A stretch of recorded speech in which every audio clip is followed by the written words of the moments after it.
Our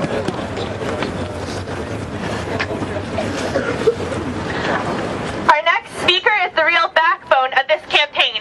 Ever since its birth in 2011, he has worked tirelessly strategizing, researching, and organizing behind the scenes.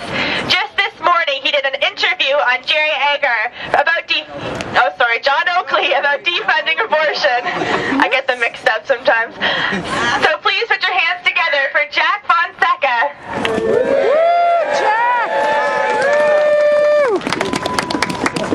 Thank you, Alyssa. Press the button. Defund, defund, defund, defund, defund, defund, defund, defund, defund,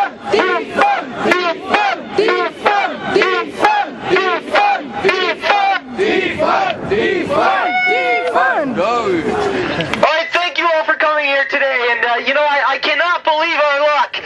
The last time we scheduled this defund abortion rally was in October when Hurricane Sandy hit, and now we've got an incredible snowstorm.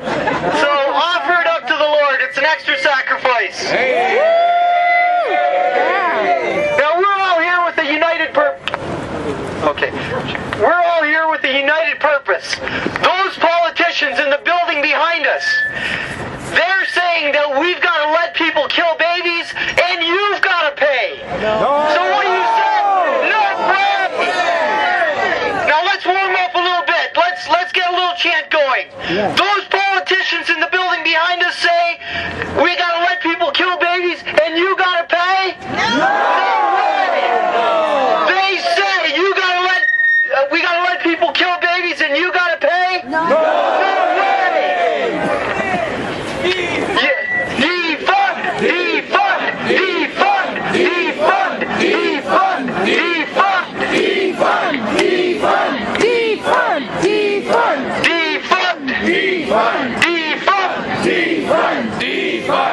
Great. I really hope and I believe that some MPPs will be able to hear our chants.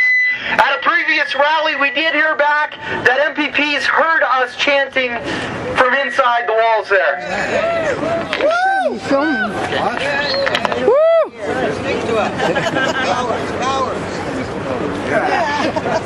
Oh my God. Okay, you are taxpayers. You work hard for your money, and it's your money.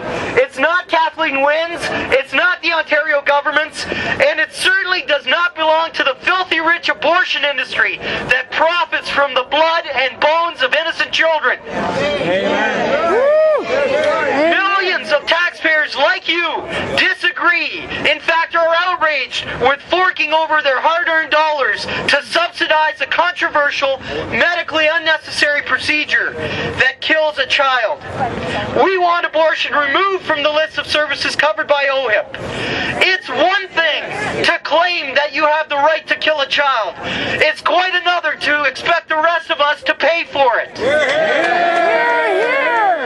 Now I want to address a myth, a lie, a falsehood that is often repeated by pro-abortion politicians as an excuse for why they're forcing you to pay for elective abortions. These politicians often make the false claim that either the Supreme Court of Canada or the Canada Health Act requires provinces to subsidize abortions with public money. It's a lie. In fact, when the former Premier Dalton McGuinty bothered responding to Ontarians who wrote him about this issue, he would respond with the very same lie. Last year, he wrote to a pro-life blogger who published his letter on her website. That blogger was Patricia Maloney from Run for Life. And McGuinty wrote to her stating, and I quote, "You may be aware that in 1988, the Supreme Court of Canada addressed the constitutional validity of abortion. The court ruled that a woman in our country has the legal right to a timely, accessible abortion as an insured service. In compliance with the Supreme Court decision, abortion remains a publicly funded procedure in Ontario." Not true. Not true. It's a lie. That assertion by Dalton McGuinty was false on two counts. First of all, the Supreme Court never found there was a right to abortion in the Morgenthaler decision. All it said was that the law at the time, which required women to obtain a signature from 2 doctors before they could have an abortion, did not treat all women equally, because women in big cities would find it easier to reach these doctors than women in rural or country areas. The reason the court struck down the 1969 abortion law had therefore to do with geographic considerations, not any so-called right to abortion, which we know does not exist. Secondly, the Supreme Court never ordered abortions to be publicly funded.